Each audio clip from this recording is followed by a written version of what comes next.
morning. You're listening to Home Loans Radio with that mortgage guy, Don, where we unwrap all the things in the mortgage business. So fun.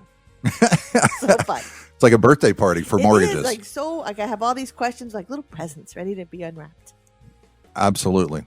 You ready for one? Welcome back to Home Loans Radio, folks. You're here with MJ and Fritz and that mortgage guy, Don. That's me. I'm a mortgage expert, and I answer your questions here every single weekend morning live on air. You can text those into 77031. And, we're live on Real Radio 104.1 here in the Central Florida area, also on 92.1 FM in West Palm and 101.7 in Vero Beach. Anybody can text into 77031 and ask your questions like some of these fine folks have done. Let's unwrap some presents. There's a bunch of questions coming in. All right. I have an old title lien from way back in 2006. The title company that I was dealing with can't even find it. It's a ghost from prior to the mortgage debacle in 2008. Mm-hmm. Now, what is the easiest, least expensive path to get that removed so I can refinance? My house is worth between $250 and $300, and I only owe $80, and I just want to do some home improvements and get some money out. Man, that sounds like a nightmare. Yeah. So, it seems like they found it to a certain degree. If they're saying they know it's there. Yeah, they know it's there. I can't really tell you. It depends on the title company. You may have to get an attorney involved, but I would suggest reaching out to maybe a different title company if they're not having any success. Sometimes different title companies have ways to accomplish that. There's also legal remedies if there's no way to show that lien, that lien was done or when it was done. But when you bought your house, normally you're going to have something called owner's title insurance policy that you buy as part of the transaction. That is literally to protect you for this type of situation, that there's a bad title issue prior to that. So if the title company that did your loan issued you a clear title when you bought the house, then that policy may be in play. You may be able to make that claim. So I would get back to that title company or that that did that policy when you bought your house. Well, they can't find it. They did. No, I'm saying a title policy is like an insurance policy. It's like life insurance. It's like car insurance. So like when you buy a house, somewhere along the line, there's an insurance policy. You get title insurance that tells you when you close, okay, this title is good. It's clean. It's pristine. So, and if they were wrong and there was something they missed, then you have a claim and they would get their attorneys involved to try and help you solve that problem. So you want to look for your owner's title insurance policy from when you bought the house and follow through from there. That's a great question. Thanks for texting that into 77031. Text us what you're doing out there. Sorry, we're not going to be out there on the brew bus today. We had to postpone that. So because of COVID and because of safety, and I think it's the right thing to do. So we're going to do that sometime in the future. FedEx Rich is out slinging packages, and Rich, he says that he has successfully listened to 99.9% of the shows live.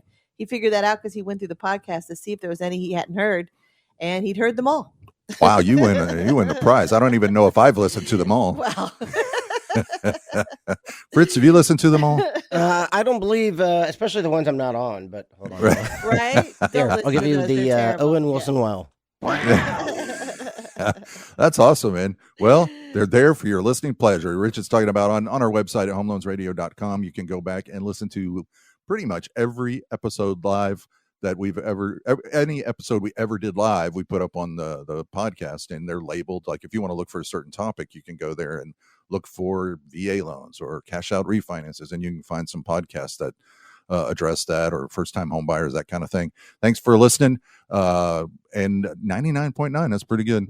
That's pretty good. Yeah. Big Mo says, good morning, Home Loans Radio crew. I have a Good question. morning. Big Mo. Paid off a collection at 50%. Is that just as good as paying it in full?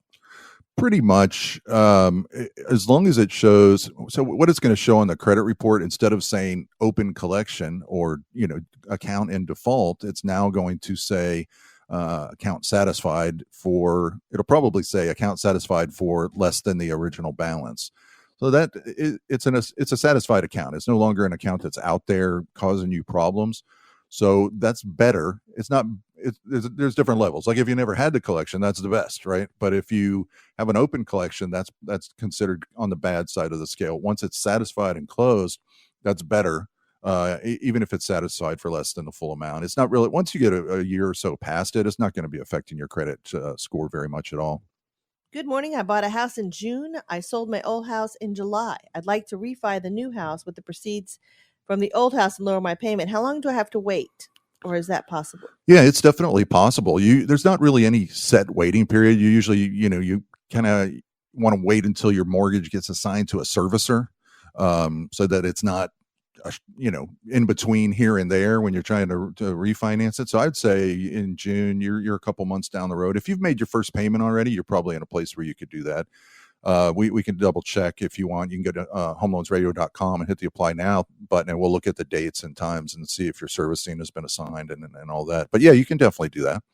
I did a cash out refi with Don and put the extra $50K into an inflation protected index and earn over $350 a month now in interest while I'm waiting to invest in another opportunity. Dang, that's great. Wow. Yeah, I get that question a lot. People say, can I just take cash out of my house and put it in the bank, or can I invest that money?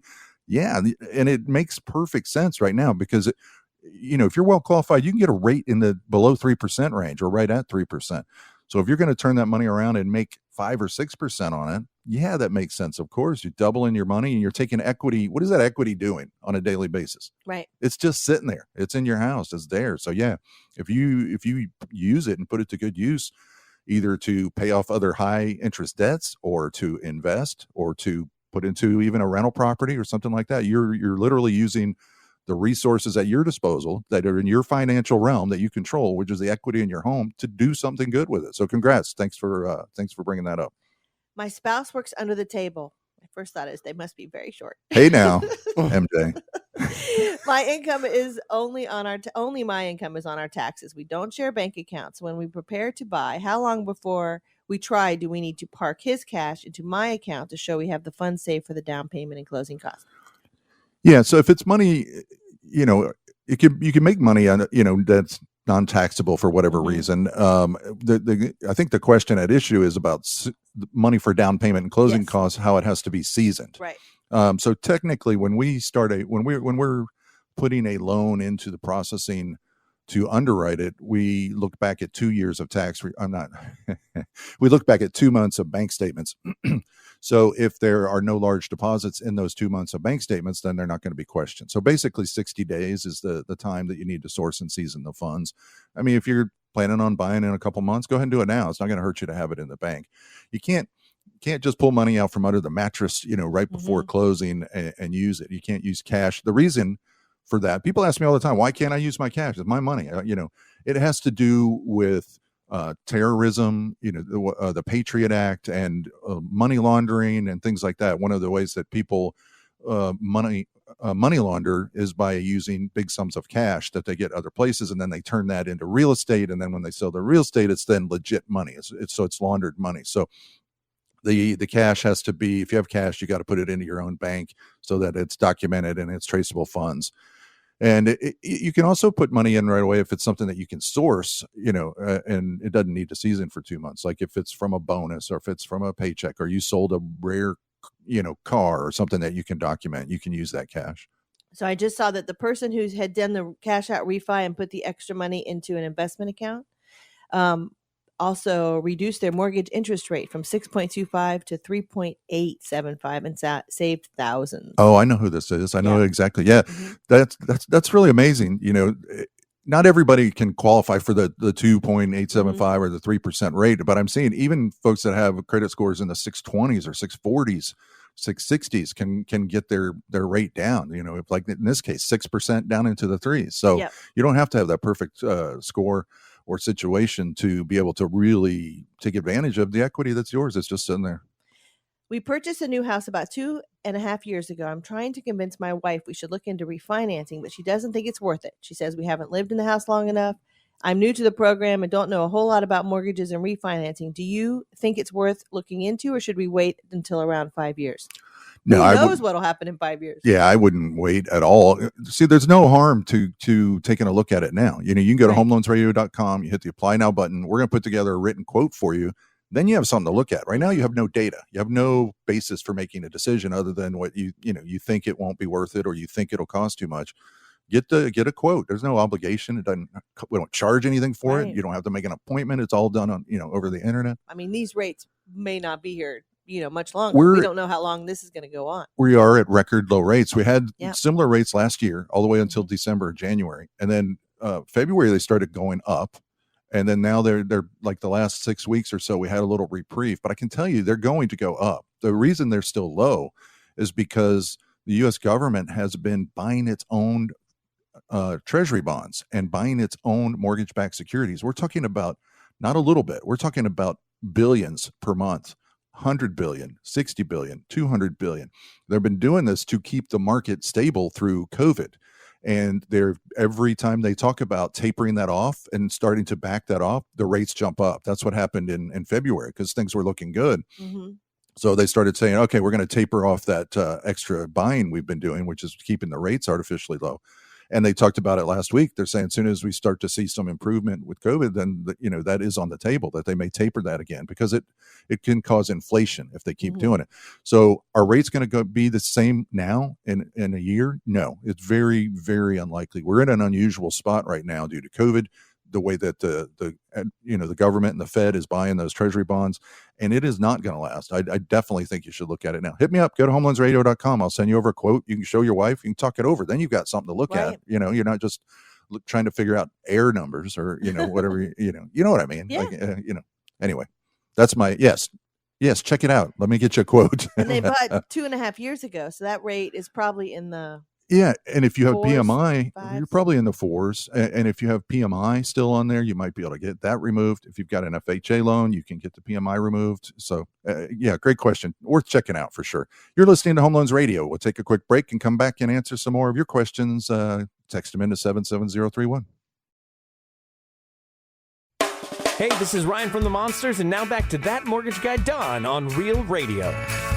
Yeah, that's right. Home Loans Radio. It's as wholesome and nutritious as having a hot breakfast in the morning. Oh, yeah. And as Fritz oatmeal. joined here with MJ and That Mortgage Guy, Don. Oh, you guys have got some creative, rejoins. MJ is talking about it like it's Christmas morning. You're talking about it as a healthy, nutritious breakfast that your Nana would make. Right. We're as crisp as a short glass of cold apple juice. Oh gosh, I haven't had apple juice in a very long time. Oh, it's the best juice. I'm telling you. Really? Do you think so? Oh, You think God, apple is the best juice? Apple is the best juice. I think my favorite I feel like juice. you just age out of apple juice. Like at some point, you just It's delicious. don't have it around. It's delicious. It's sweet. Just a It short is glass. sweet. That's all you need. What You you do need a small amount. what you age You can't into, belly up to a big glass of apple juice. yeah. After apple juice, you graduate to apple cider. I Oh see. yeah. But I like watermelon juice. You ever had that? Oh, I do love watermelon juice. A nice glass of watermelon juice Very is really refreshing. Oh yeah. Yeah, Now I'm juice talk. You're listening to Juice Talk on Real I don't know. Radio. I don't have a favorite juice yet. I'll have to give that a little thinking. You like lemon juice? Lemon juice. That's, I bet. no. Unsweetened lemon Yeah. juice. Straight out of the rind. Shots. Yeah. Welcome back to Home Loans Radio, folks. We're doing what we do every single weekend. We talk about what, MJ? Mortgages. All of that. Home loans, buying a house, selling a house. You can text in your question to 77031. Please do. It is a participatory show. We are live. It's the last weekend in the summer month of August. We're here. We're chilling. Tell us your favorite juice. Tell us what you're doing. Or tell MJ your favorite juice. You've asked for it now. You're going to get some weird stuff. all those I remember when everyone had a special cure-all juice. People were selling their special juices. No. Yes, it was like every I just remember a time 10 years ago that everybody you knew was selling some special acai juice or some power juice. I say eat nani juice. Yeah, nani juice. Wheatgrass. No, they'd give you a card and tell you, oh, you look a little unhealthy, but I can fix that.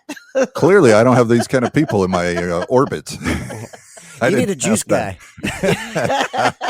I got a lot of guys. I don't got a juice guy. That's who we're going to hear from. We're gonna hear from those Someone already texted in Big Mo, white grape. White grape. Oh, that's I like.